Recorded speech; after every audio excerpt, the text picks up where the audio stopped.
Welcome to sixth chapter of Lord of the Mysteries, जिसका नाम है बियॉन्डर्स। मैंने चैप्टर 1 से लेकर चैप्टर 5 तक एक्सप्लेन कर रखा है। अगर आपको वो देखना है तो please check link in the description. Now let's jump into chapter 6।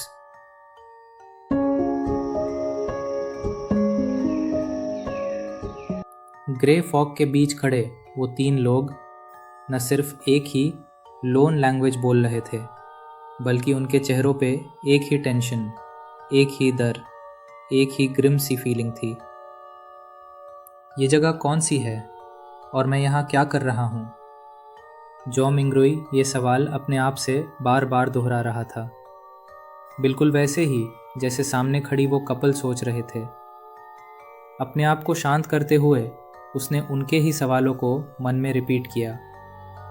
पर जो चीज़ जॉ को सबसे ज़्यादा चुभी वो वर्ड्स या उनके मीनिंग नहीं थे, बल्कि उन दोनों के चेहरों पर चमकता हुआ बिविल्डरमेंट, विजिलेंस, पैनिक और रेवरेंस। कुछ अजीब सा हुआ था। दो लोग बिना किसी तैयारी के इस ग्रे फॉग से भरी दुनिया में खींच लाए गए थे, और जो उनका परपेट्रेटर था वो खुद जॉ मिंग्रोई था। अगर उसका हाल ही इतना स्टंट था तो सोचो, वो दोनों जो बिल्कुल ही बेकसूर थे, उनका क्या हाल होगा? शायद उनके लिए ये सब इमेजिनेशन के बाहर था। सिर्फ एक पाल के लिए जॉ के दिमाग में दो ऑप्शंस आए। पहला, खुद को विक्टिम दिखाकर ट्रस्ट गेन करना और वेट एंड वॉच का गेम खेलना। दूसरा, अपनी मिस्टीरियस इमेज को बनाए रखना और इन्फॉर्मेशन निकालना। ज़्यादा सोचने का टाइम नहीं था, उसने तुरंत डिसीजन ले लिया। दूसरा ऑप्शन, दूसरों की साइकोलॉजिकल स्टेट का फ़ायदा उठाकर खुद के लिए मैक्सिमम एडवांटेज लेना। ग्रे फॉग में कुछ सेकंड्स का साइलेंस छा गया, फिर एक हल्की सी चकल। जॉ ने शांत आवाज़ में बोला, जैसे कोई सिंपल ग्रीटिंग का जवाब दे रहा हो, an attempt. An attempt? Audrey hall ने ग्रेश फॉग के पीछे छुपे उस मिस्टीरियस आदमी को देखा। उसके दिमाग में एक ही थॉट था, ये सब अब्सर्ड भी है, फनी भी, हॉरिफाइंग भी और वियर्ड भी। अभी थोड़ी देर पहले वो अपने बेडरूम में ड्रेसिंग टेबल के सामने थी, बस एक पाल में वो यहाँ आ गई थी। कितना अनइमेजिनेबल। ऑड्री ने गहरी सांस ली और अपनी पोलाइट स्माइल के साथ पूछा, थोड़ा घबराते हुए, सर, क्या अटेम्प्ट ख़त्म हो चुका है? क्या हम लौट सकते हैं? एल्जर विल्सन भी प्रोब करना चाहता था, पर उसका एक्सपीरियंस उससे रोक रहा था। वो चुपचाप सब ऑब्जर्व करता रहा। जॉ ने पहले ऑड्री को देखा। फॉग के पार सिर्फ एक टॉल ब्लॉन्ड सिलुएट दिख रही थी। फिर उसने एल्जर की तरफ देखा। Medium height, messy dark blue बाल, शांत पर अलर्ट। तब जॉ को एक बात समझ आई, अगर मैं इस जगह को और समझ पाया तो शायद फॉग के पार भी देख सकता हूँ। इस मोमेंट में वो विजिटर्स हैं और मैं मास्टर। उसका माइंडसेट बदला और उसने डिटेल्स नोटिस करनी शुरू कर दी। दोनों लोग थोड़े से इनकॉर्पोरियल लग रहे थे, जैसे कोई क्रिम्सन स्टार्स की प्रोजेक्शन हो। जॉ ने हल्की सी नोड की और कामली बोला, ऑफ कोर्स, फॉर्मल रिक्वेस्ट करिए और अभी लौट सकते हैं। ऑड्री को कोई इल इंटेंशन महसूस नहीं हुई, उसे रिलीफ मिला, और सरप्राइजिंगली उसने वापस जाने में जल्दी नहीं की। उसकी आंखों में अजीब सी स्पार्कल आ गई। ये एक्सपीरियंस वंडरफुल है सर। मैं हमेशा से मिस्ट्रीज़ और सुपरनैचुरल मिरेकल्स में बिलीव करती हूँ। मैं बियॉन्डर कैसे बन सकती हूँ? उसका एक्साइटमेंट बढ़ता गया।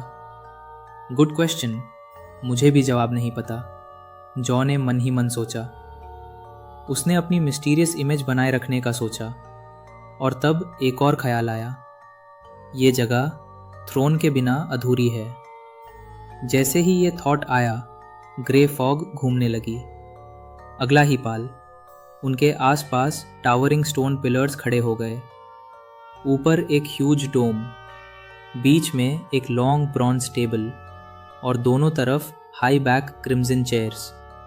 सब कुछ ग्रैंड, डिवाइन, अनरियल। ऑड्री बस इतना ही बोल पाई, हाउ फैसिनेटिंग।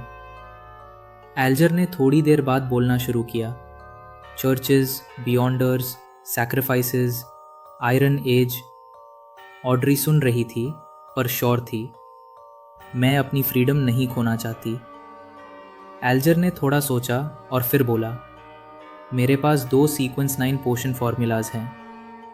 ऑड्री की आंखें चमक उठी, सेलर और स्पेक्टेटर। स्पेक्टेटर का कॉन्सेप्ट सुन के ऑड्री ऑलमोस्ट मेस्मराइज्ड हो गई। मुझे यही चाहिए, स्पेक्टेटर। एक्सचेंज के लिए प्राइस था, गोस्ट शार्क का 100 मिलीलीटर ब्लड। पर एक सवाल था, ट्रस्ट। एल्जर ने सीधा जॉ की तरफ देखा, मिस्टीरियस सर के विटनेस में। ऑड्री बिना एक सेकंड सोचे बोली, yes sir, please witness our trade. और तब उसे याद आया, नाम।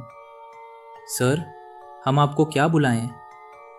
जॉ ने फिंगर्स फोल्ड किए, थोड़ा पॉज लिया और शांत मुस्कान के साथ बोला, you may call me the fool. यहीं पर चैप्टर 6 ख़त्म हो जाता है। नाउ जो लोग कंफ्यूज हो रहे हैं उनके लिए simple explanation. Luck enhancement ritual करने के बाद जू अचानक एक ग्रे फॉग वाली जगह में आ गया। उससे खुद भी नहीं पता था कि ये जगह क्या है।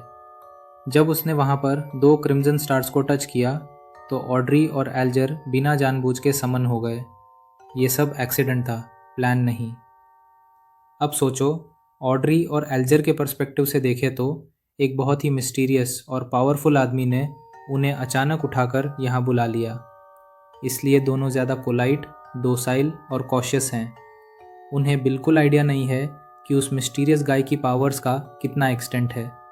स्पेशली एल्जर, जो ऑलरेडी दुनिया और डेंजर को समझता है, इसलिए वो और ज़्यादा केयरफुल है।